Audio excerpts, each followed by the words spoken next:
I went to bed that night around midnight. I heard barking. We had a black lab, Max. He quit barking after a few moments, and I didn't hear another sound at all until 3 a.m. I'd wake to the sound of our door slamming up against the wall. I could see the silhouette of someone standing over us. Immediately, gun blasts began to go off. I'm starting to scream. Penny's screaming. We're being riddled with gunfire. I'm getting hit. And I remember throwing my body over Penny, trying to protect her. I took several shots in the chest and took a blast in the face, and then that shot blew me out of bed. I'm laying down in a pool of blood, and I'm trying to speak, but I can't. And I could hear heavy breathing. Somebody standing over me, and I could hear the reloading of the gun. I was shot 11 times. I could hear my wife screaming, saying, "Where's Terry? Where's Terry?" I would hear the voice of the killers. He told her, "Why don't you just die?"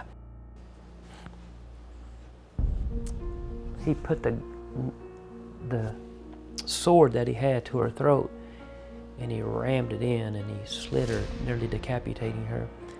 And every time she'd take a breath, I could hear the gurgling of the blood come out of her neck. Now I can hear my boy screaming out. I could hear footsteps going upstairs to my children.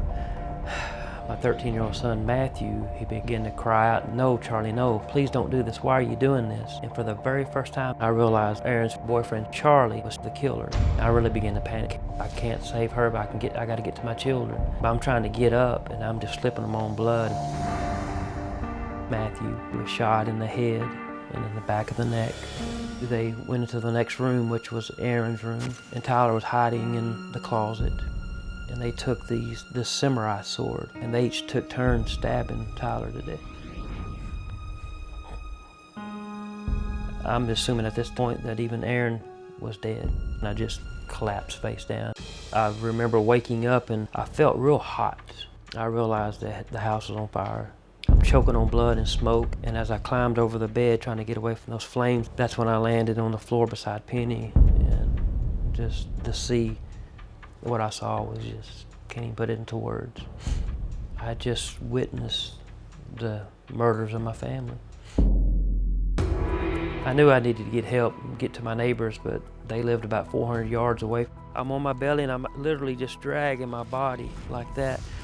At some points I would find trees and I'd pull myself up, hold on, and I would take 1 or 2 steps and I would collapse and fall face down in the dirt.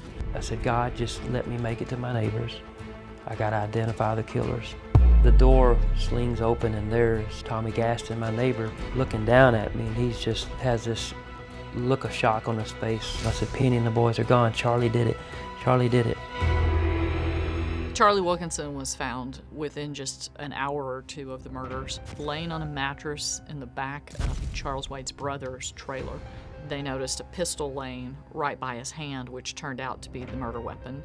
There were bullets and ammunition found. They were about to let Charlie put his boots on, and there were what appeared to be blood droplets on the boots. They took him into custody right then. After the detectives took Charlie in to be questioned, they went and asked for a search warrant and got it to go back in to search for evidence. And one of the officers was looking through piles of clothing, and he came across what he thought was a large stuffed animal. And when he touched the hair, he realized it was a human being, and that was Erin Caffey. Erin was found under a pile of clothing by a closet in one of the back rooms of the trailer, laying in a fetal position. She appeared to be disoriented, and she said, "Where am I?" When officers attempted to ask her questions, all she said was fire. Before I was rushed into surgery, my sister came to me and told me that my daughter Erin was alive. I heard that I had something to live for. The belief was that she was a victim. So she was taken to the hospital for a sexual assault examination.